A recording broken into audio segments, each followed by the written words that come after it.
Well, hi everyone. Welcome back to Thrift Sell Repeat. This is Ellen, your friend in the thrifting business. I am your thrifting friend, and I'm so glad you're here today. As promised, I wanted to do a quick video for those subscribers that are watching my channel that are new to eBay and thrifting and reselling. So if you're an experienced reseller, this video is probably not for you, but I am so glad that you still stopped by. There are lots of new thrifters and resellers out there, newbies, as I like to call us, that are new to this. I have not been doing this for a super long time, so I almost consider myself new at it, but they are maybe a little apprehensive to do their first listing, and I want to show you how easy it is. You can do it so quickly, so easily. Believe me, you can do it. And once we finish this video, we're going to take the next step and we're going to ship some items out. And I am going to show you how easy that is to do as well using pirateship.com. That is the service I use to do all my shipping. It has changed my life. And you don't necessarily have to use Pirate Ship. I don't get anything. I don't get any promotion or discount by suggesting you use Pirate Ship. It's just the one I use, so it's the one I know, and so I want to show you how easy it is. But let's go ahead and get started, and let's do a quick eBay listing. So obviously I am on ebay.com. I am signed in to my account. You can see my screen. I'm sharing it with you at this point. Here I am. And when you open up eBay, when you get to ebay.com, the first thing you see is this big search for anything field. And that is really what helps make eBay so easy to use, and what makes doing a listing on eBay so easy to use, because your goal here is you want to find a listing that is either the same item that you are trying to sell or something very similar to it. And once you have that done, once you find, in other words, that item, it is so easy then to tailor a new listing to you. Now, if you're not selling a ton of items, you might not want to take the little bit of time to set sort of templates for your listings. But if you sell a ton of stuff, you may want to set up some selling templates. And I will show you what I mean by that in just a minute. But let's just say, today I picked up something. I picked up a glass fish. Let me show you the picture of my glass fish. Let's see. I have a folder here for items I'm selling on eBay, and it's this fish that I am going to go ahead and list. So here he is. Let's go back to eBay. The first thing I'm going to do in this search field, and you can tell I kind of started doing it, is I'm going to put in some keywords that I think will pick up a very similar glass fish, or maybe the identical glass fish. That's your goal. So I am going to put in here art glass fish, striped, blue, yellow. And we've got kind of a debate going on in my home here whether this fish is a fish or if it's a whale. So you take a closer look at it and you tell me what you think it is. But I am going to put both terms in the field once I list it, because quite frankly, I am not positive. I definitely think it's a fish because I don't think there are any striped whales. I think that's kind of the key. But I don't know. My one daughter says it's a whale. I say there's no such thing as a striped whale, so I think it's a fish. But anyway, so once you put that in the search field up here, I put art glass, fish, striped, blue, gold. This is what it starts to pick up. And your key here is to find something that is pretty much identical or similar. This is an angelfish. It's a different fish than the one I'm selling, but the colors sure are the same. Um, the other thing I want to tell you is you can tell that I am in sold listings. And you can see up here that I have that filtered. How do you do that? Well, once you put in your description up here, on the left-hand side, down, you just kind of scroll down, you're going to see a field that says show only, and you want to click on sold items, which automatically populates a check mark in completed items. That's kind of your filter. That's the first thing you should always do. Your goal is to try to find sold comps. As opposed to just active listings that are out there. And that's the same thing for when you are running comps. Let's say you're in a Goodwill, you see an item, you're not sure if you should pick it up or not. You want to run comps, as it's called. This is the same thing that you would do. You would go to eBay, you would put in the description of the item up here, it would populate a bunch of listings for you, but your goal is to go to sold items here because obviously if the item has sold, that's going to give you a better idea of the selling price for your item.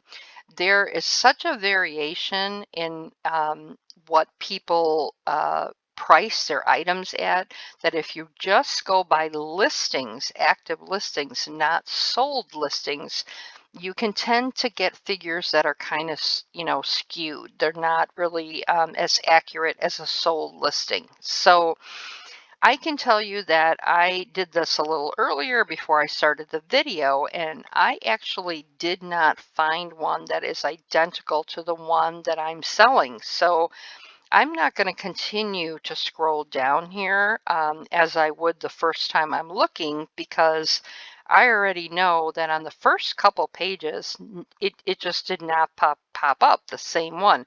This is kind of the shape of it, but this is definitely not the one I have. You can tell this is a poorer quality fish than mine.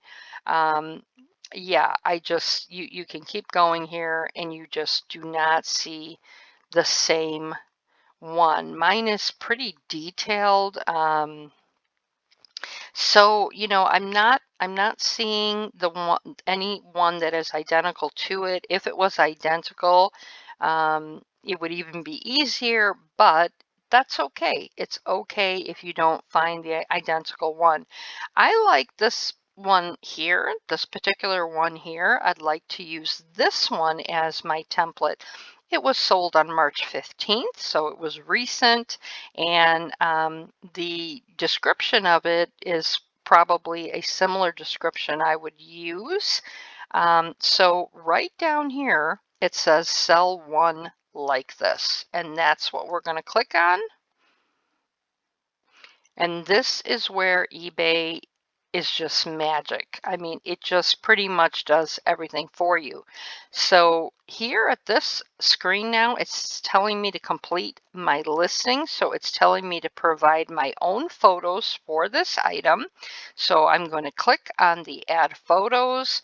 It is going to open up to my own folders on my computer. I have a folder called TSR eBay photos. I am going to go down to where I have the fish and I am going to hold the control button down so that I can select more than one at a time. And I am now going to add these photos. I believe my plan allows up to 12 photos. They always say that you want to at least do 6 photos minimum.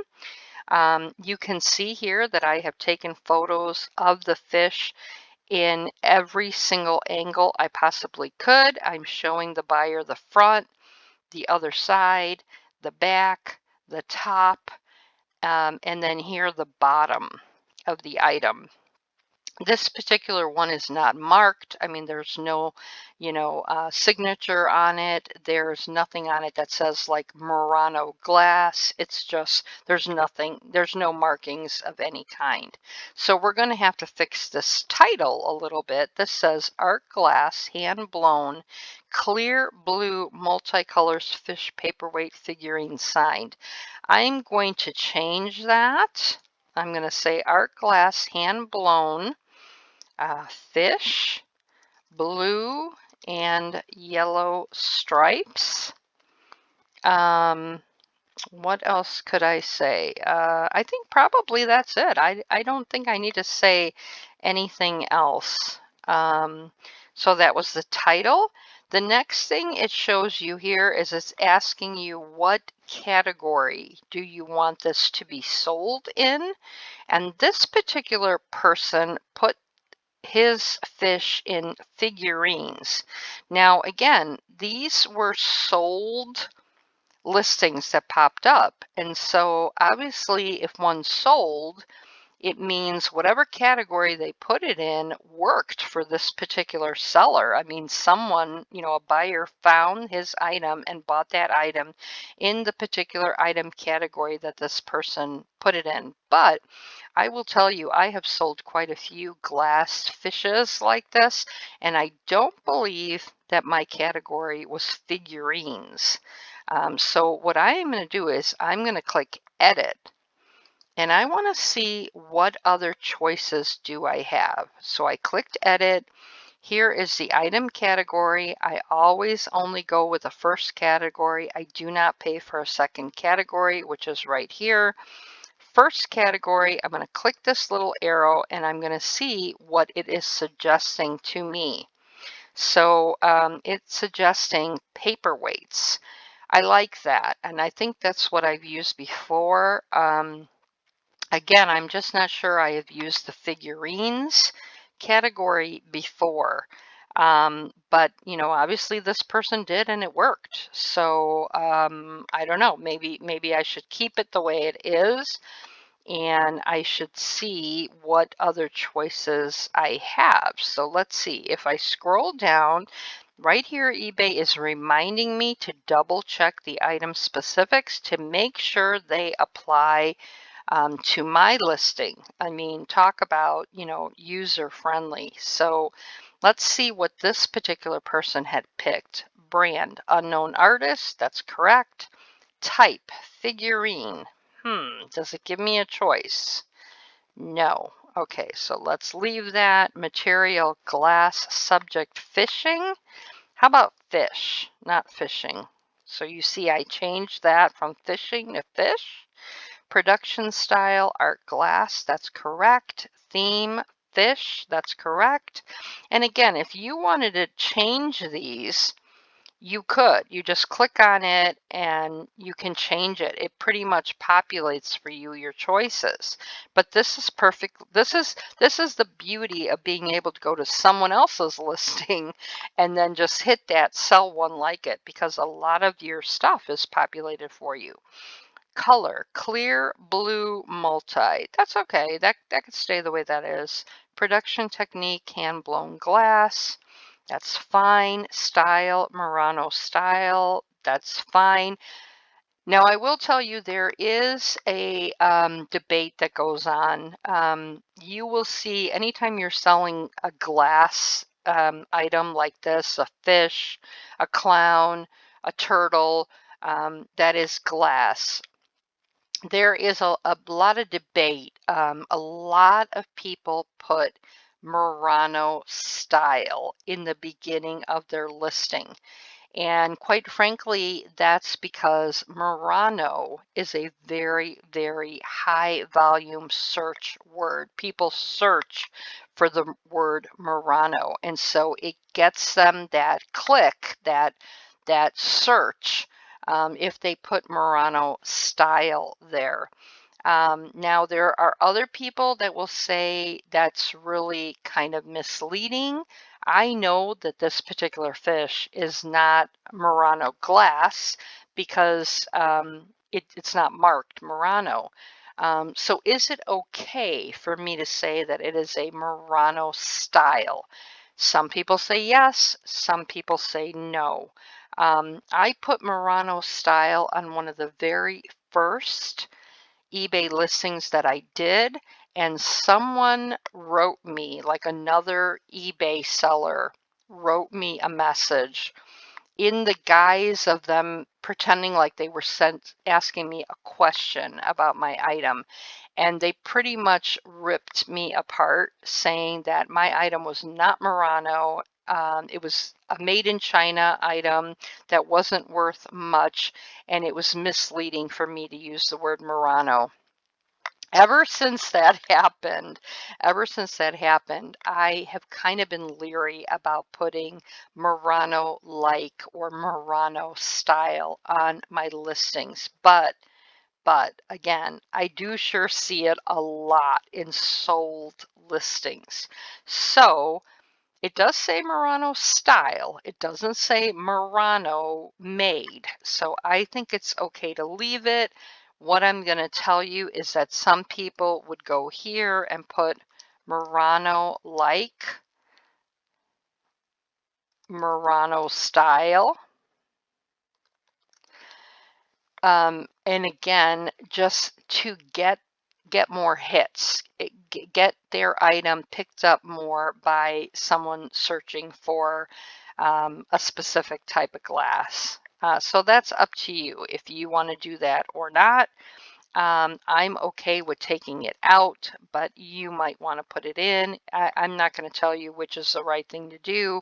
I'm not an expert, and again, there is large debate about it. Country, region of manufacture unknown, features hand blown, item height and item width. You're always going to probably want to change it unless it's an identical item. And so my fish is 5 inches tall by the tip of its tail to about 4.5 inches wide. So item height 5, item wide, I'm going to change this to 4. And then I'm going to show you what I always do about measurements, but we'll get to that in a minute. Model, paperweight figurine. That's okay, that can stay that way. Type of glass, blown glass. That's correct. Subject theme, fish. Glass making technique, hand blown. That's all correct. I would leave all the rest of this. So again, how nice that that's already auto-populated for us, right? I'm not going to add a UPC. Variations.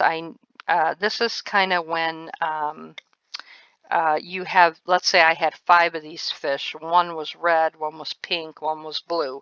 The other 2 were green and yellow. This is where you could do variations. I have never used this particular part before. Condition. So I always put I always pick used unless it really is something that is in a box has not been opened, then I would consider the item new. But even if I have a box and the box has been opened and there are tags on an item, I usually always pick used. And I will just say excellent condition, in box with tags like new, mint condition, something like that. But for this particular item, I don't have a box. I'm going to say it's used. I'm going to say excellent condition. Oop, conviction. Ha! Excellent condition, no chips, scratches, or cracks. That's going to be the condition. And then it's asking me for a description. Again, I really could go back to that other listing if I wanted to, and I could just literally cut and paste and then kind of make it my own, but it's just so simple. You don't have to put a huge paragraph here. So what I'm going to do here is I'm going to say beautiful, stunningly, stunning, oh my God, I can't type, stunningly colorful and bright, art glass, fish, striped, in yellow and blue vivid colors. This paperweight glass fish is, and here's where I use that word approximately. I always, always, always use the word approximately in my description. And even if further up higher, like up here, I had put item height and weight, I still always repeat it here in the description, and I add that word approximately, because you will have someone that, if you're off by a few centimeters, could contact you and say your item dimensions, your item height, your item width is wrong. So if you use the word approximately, you save yourself a lot of headaches. So I'm going to say glass fish is approximately 5 inches tall at the tip of its tail. And what did we say? What was the oh yeah, and approximately, there's that word again, approximately 4 inches wide from tip of nose to tail. Okay, I mean, try to really describe that. Put that part in as much detail as you can, because people are very, very picky. Beautiful piece, in mint condition. And I always say if I have a box or not, because you will, again, invariably have people that are going to send you messages and are going to say, do you have a box? Do you have the box for it? Do you have the tags? So I'm going to say no box, no tags. And then I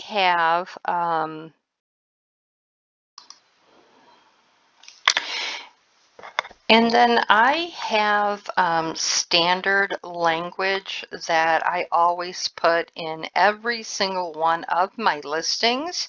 And this is that language. It says, we strive to provide the best honest description of every item we list. Please refer to photos for best description of items you are purchasing. We gladly accept returns if item arrives not as described. Buy with confidence. That's just a choice I make. It's just a standard language I put in every single one of my listings.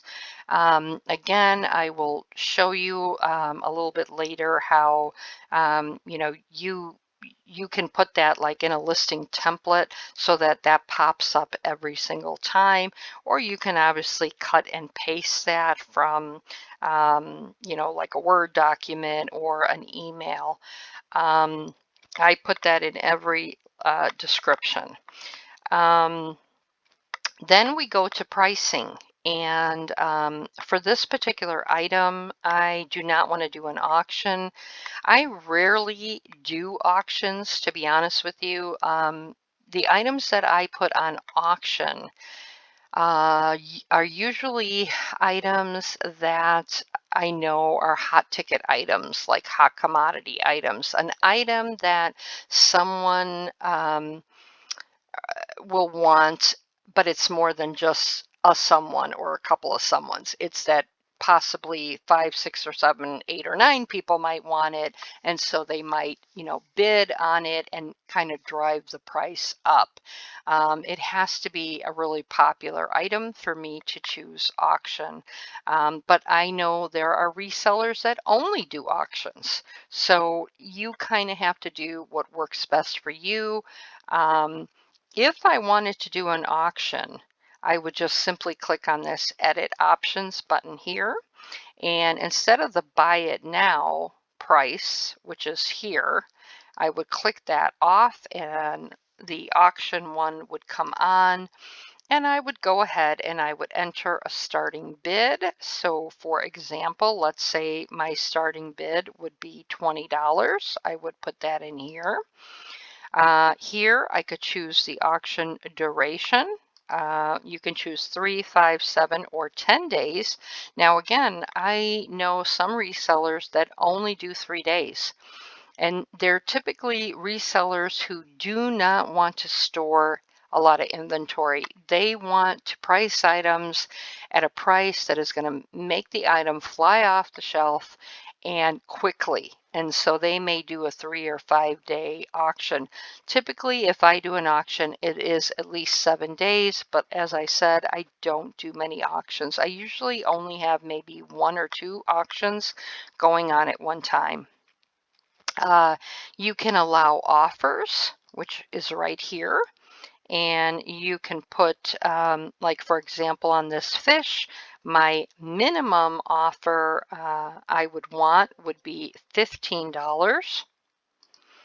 And then you can click auto accept, which means the computer would automatically accept an offer that you get if it reaches a certain threshold. And here, maybe I would put, $20.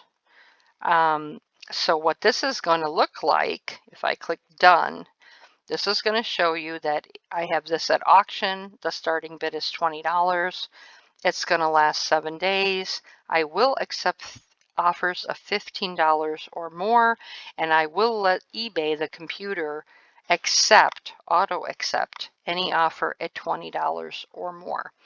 Private listing means the buyer or buyers or people that are bidding on your item can remain anonymous. This is very important. Most every buyer on eBay wants to remain anonymous. It used to be that if you saw who the person was that was bidding or buying items, there were resellers out there who let's say they saw that someone bought this art glass fish and they assume that this person that bought it is a collector of art glass fishes. They would contact this buyer and they would say, hey, I saw you bought, this fish. I have another one for sale, or I have one that I think you're going to like for sale. So it was a way of people to spam buyers with their own merchandise. And so mostly everyone wants a private listing, and that's really what this is. You can, I believe you can do an auction.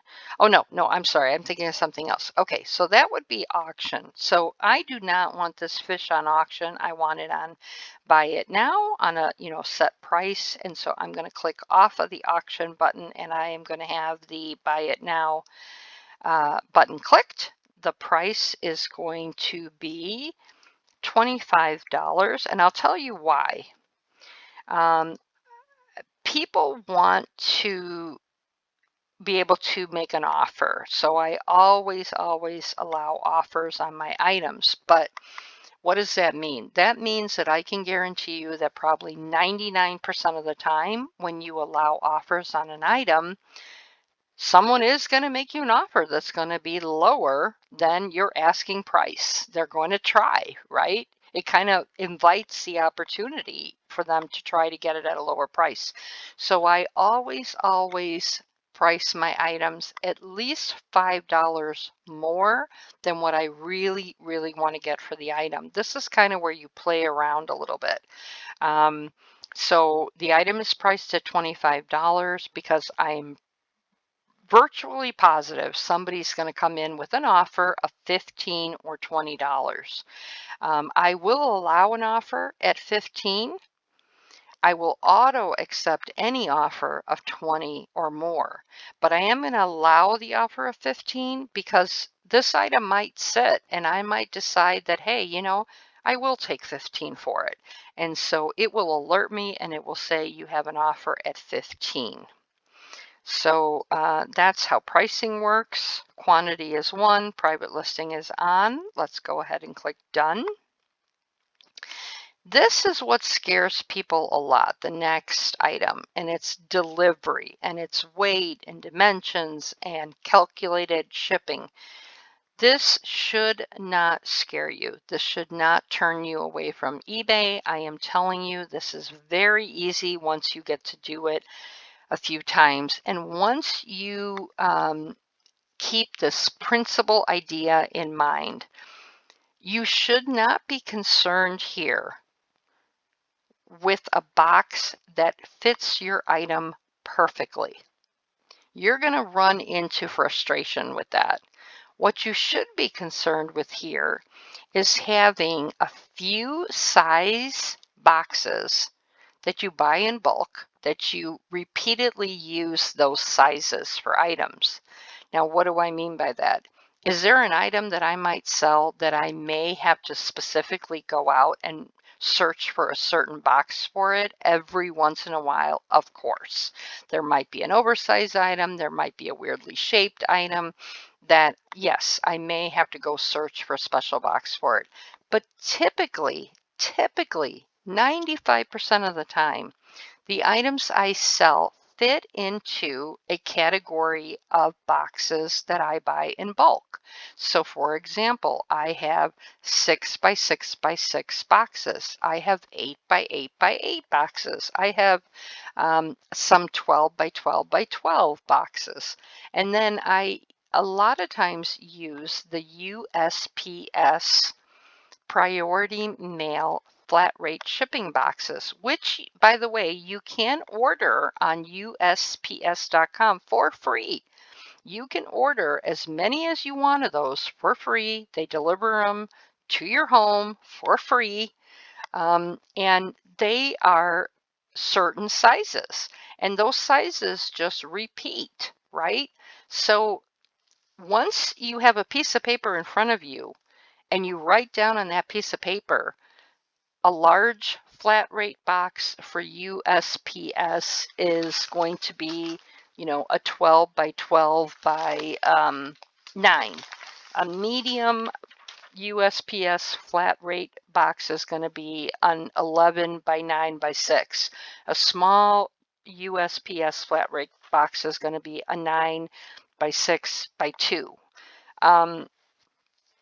Once you have that written down on a piece of paper, and then you have also your dimensions for maybe, like I said, 3 or 4 different size boxes that you buy in bulk, your item is going to fit into one of those boxes. So this is not difficult.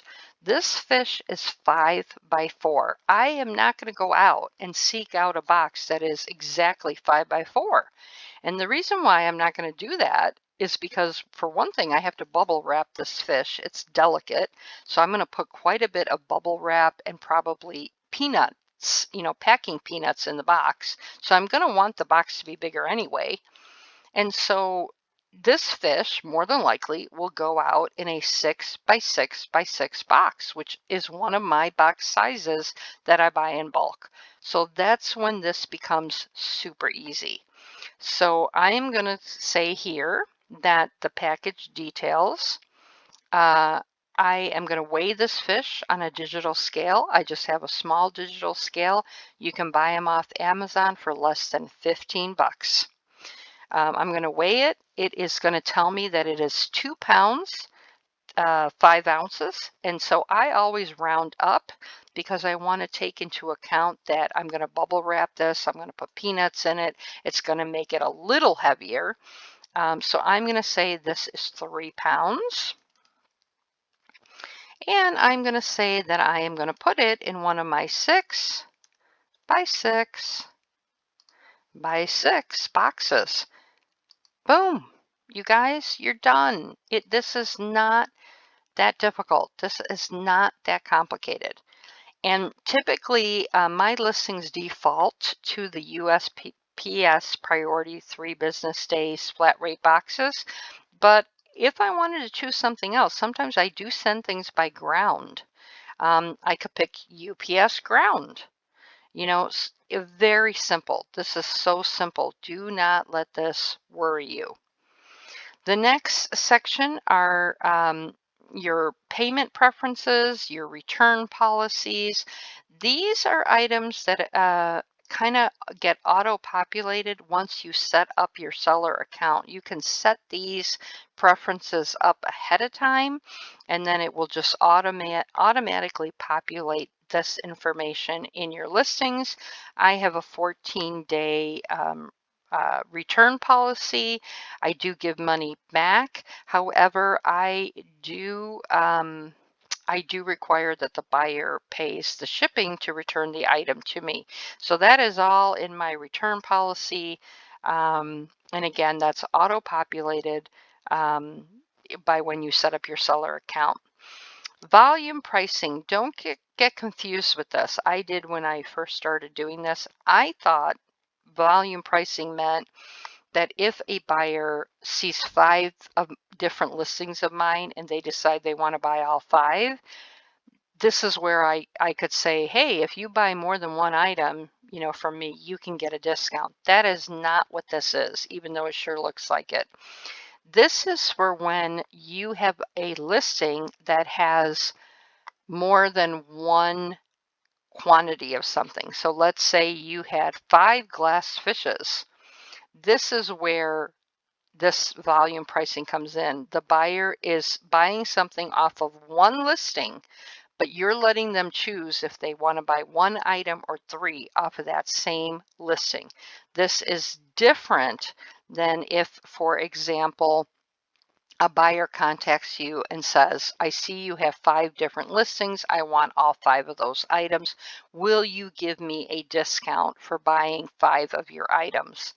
That is when you can respond to a message. You can say yes or no. Yes, I will give you a discount. I will give you 20%.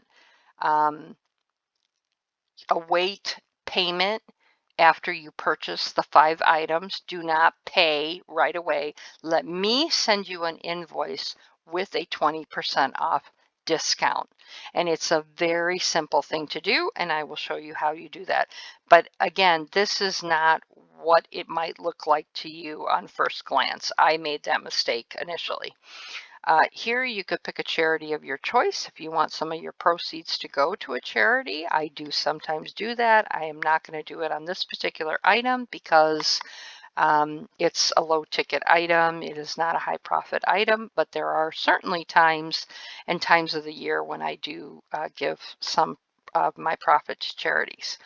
You would then click this List It button, and you would be done. Now, the reason why I am not going to click this List It button is because at some point while we were creating this listing, my recording stopped. And so I had to resume recording, and I had to, I didn't realize it had stopped. So I had already gone through this last portion, had listed the item, thought I was showing you that, but I wasn't. And so the item is listed. You would just click listed here at this point. Oh, also, let me tell you one other thing. The reason why here it says listed for free for me is because I have a set monthly eBay store plan. I think it allows me like 3,000 listings a month for that certain monthly fee they automatically take out of my checking account. And so that's why this says listed free. If you do not have that, it would tell you how much it would cost to list your item. But as I said, unfortunately, I goofed up somewhere initially with the first recording and didn't realize it. And so, yes, the listing did list. Here it is. Let's go to it. So it's over here, and I want to show you. After you would have clicked list it, it would have a message would have popped up telling you if you successfully completed your listing or not. If you didn't, it would tell you what you need to go back and fix. Or if you listed it successfully, it would say your listing is listed successfully. Would you like to view your listing, or are you done? I always, always, always view the listing, and I'll show you why. So here is the listing. I just want to double check that everything is correct. The amount is correct. It's a buy it now. I do allow offers, but this is the most important thing I like to check. I like to check this shipping amount because there are times, as I said, where initially a few items of mine sat and didn't sell. And I didn't realize it, but the reason why they didn't sell is because the shipping was really high that I had chosen for the items. And so I had a couple people contact me and they said, hey, would you consider shipping your item using a different option like UPS Ground, because that would bring down the shipping cost? And I know, like in one situation, I think I had it here. It had auto calculated a priority 3-day USPS box at like $27 for the shipping. And when then I went and checked it and I checked some other options, UPS Ground was like $16. And so that saved that buyer $10 on shipping. So this is, I always like to look at this and just make sure that I have chosen a reasonable shipping option. This is $9.90. That is reasonable for this particular item. I will stick to the USPS 3-day priority mail shipping for this item. You can, glance down at everything else, but that's the main thing I like to always go back and look at the listing for. And boom, you guys, you're done. You are done. That is how easy it is to create a listing. Now, obviously, I was talking a lot during this video and we were going slowly, step by step, but I can create a listing seriously in under probably a minute. I mean, it's just that simple, that quick. It is not rocket science. It is really easy to do. You can do it. I do just want to show you a quick thing here. If you go to sell, your seller hub pops up. And down here in settings, this is where you can create listing templates, where you can add standard language in your listings. This is where you can create business policies, refund policies. All of that can be done so that you don't have to reinvent the wheel each time you do a listing. The other thing here in your seller hub you can do is you can make edits, you can respond to questions, different things you can do here. You also can see your sold listings. You can see the ones that are awaiting payment, awaiting shipment, ones you've already sold. Ones that have already been delivered. That's what your seller's hub is for. You can leave feedback for the buyer here. It's just so user friendly. It's really great. So I don't want to keep this video any longer. If it was helpful to you, please consider clicking that like button, and I hope you'll subscribe to my channel. It would help me out a lot. I am asking for your subscription, please. It's free. I hope you'll also consider going to the TSR website, which is thriftsellrepeat.com. There's lots of good information on there for new thrifters and new resellers.